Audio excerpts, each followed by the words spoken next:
Well, it's Memorial Day weekend here in the US, so I don't want to take too much of your time, but I did get a few requests to talk about the front yard and show you some of the updates, what I've been doing with it, how it's progressing and everything, so let's take a look at it today. So as you can see behind me from where we were the last time, I just showed some drone footage in my last video, but that has already been about 2 weeks ago probably, since that update. So now you're seeing it today as it is, and definitely we made some progress since then. So let's look at some of the details. 1, 5,000 square feet. I think it's very, very funny that no matter when I show this on camera or photos or anything, everyone says, man, this is a huge yard. It's like the hugest yard I've ever seen.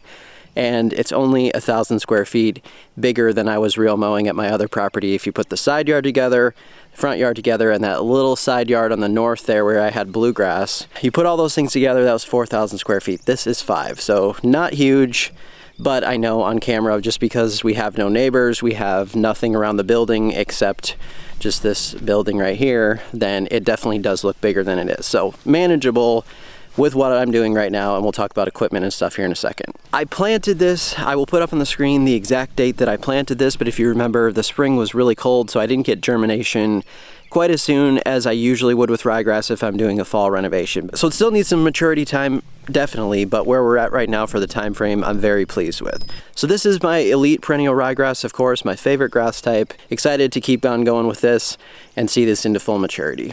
So you may also remember that I sprayed some quinclorac on this a few weeks ago, and that was to get rid of some early stage crabgrass. There was quite a bit of early stage crabgrass coming in, and I wanted to make sure that I got on top of that before it turned into a much more damaging thing for the middle of the summer. So I am seeing that that application worked very well. I actually don't really see any crabgrass in here anywhere, and I also tested it on the bare soil up on the porch just to see a difference. So I'll show you where I sprayed and where I did not spray as far as the quinclorac. All the crabgrass there is toast, and all the stuff right next to it that I didn't spray looks pretty good and is growing well. Next question that I got after that was, what type of fertilizer have I been using? So I did the initial application of the starter fertilizer. Then it was right around that time frame of the quinclorac app that I did some equalizer on this from our Lawn Supply brand. And then about a week or so after that, I did an application of Greener G.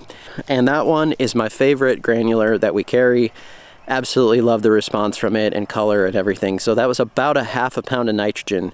Now I need to get back into my spoon feeding program, so I'm going to be going back to the solubles and doing this about every 2 weeks on here throughout the summer even. That's how I was doing it out at my other house, and we'll see how it responds here, considering a little difference in the soil, but that's my program pretty much, to keep it very evenly fed throughout the summer, and that should keep the consistent color, consistent growth, and keep all those nutrients going during that summertime too. Next question was, did I do any overseeding? And actually, I did not. So I was deciding on that, and I still might actually do something crazy and do a slight overseed here going into the summer. But this next week, it's looking like low 90s, a couple days for highs, so I didn't want to have seed out there and try to water it a little more consistently during the middle of the day when you're trying to grow in seed.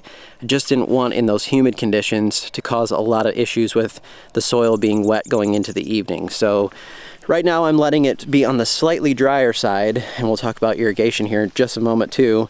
But I did not do any more overseeding. It definitely needs one yet. It's getting fuller and getting more mature, but if we take a close-up look here, there's a few spots not very full yet, and also just overall the density could be better, but we'll get to that point definitely during the fall. There won't be any problem with that. So irrigation, how am I keeping up with watering? And I have a much siltier and sandy soil here, which means that I need to keep up with lower doses of water more frequently. I can just add water and keep watering and watering and watering, but if it's moving through the soil more quickly than if you have a heavy type soil that's holding on to that moisture, you're not really doing yourself much good there. You need to be more frequent with lighter applications so that you're not wasting any of that water and sending it right through the soil or right through your sandy soil.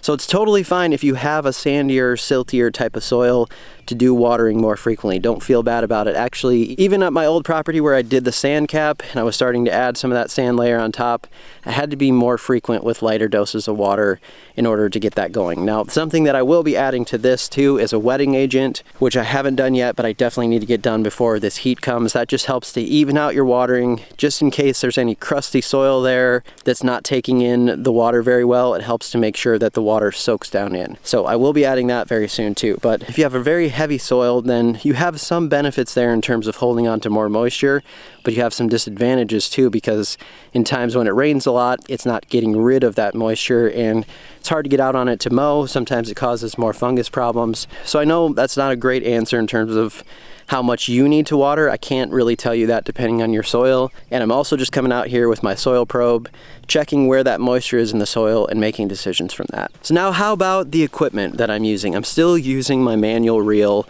for the most part. You will see a few stripes here because I did use my powered reel once or twice on this, but I noticed that it was still fairly young to where it's getting a lot of rolled grass and not getting it cut completely clean throughout. So I do have a new piece of equipment coming very soon. At least it's supposed to be done very soon. And I will do an update on this coming up soon when I get a different piece of equipment for this. But as I mentioned, everyone says, oh, you need a triplex or you need a huge piece of equipment for this. It actually takes me only with my manual reel about 25 minutes to cut it. Good workout, not too bad honestly for this amount of space, and there's nothing in the way. It's easy to just mow right through everything and get it done. Is there anything else to look out for here on new seedings, or if you're in a similar situation to me and you did a spring seeding? I will do an update on this probably coming up this week, but with that warmer weather, you want to make sure you're watching your irrigation, and also you may need to be thinking about fungus issues and trying to prevent anything that your grass is really susceptible to or things that you might have seen in your area before.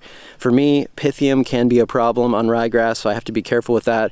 Have to be very diligent with my water. And I also will continue to be using some phosphites on that, which we can talk about soon. I also watch this very closely in case I need to do something with fungicide on it. But right now it's on the much drier side and we're not really seeing any major rains in the forecast. So I'm in control right now in terms of how much moisture is coming in. Also, once your weather starts to get more humid, if you are in a climate like ours here in the Midwest where the summers will get much more humid, your water should go farther.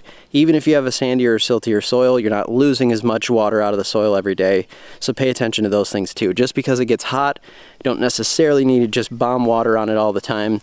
Pay attention to those things, and we'll talk about that coming up in the next few videos. So Kelsey and I are gonna try to get this mess of all that's going on here turned into a landscape this weekend, and I'll see what I can film of that and get an update on that after we get that done. But probably gonna take some time. It's a fairly large area.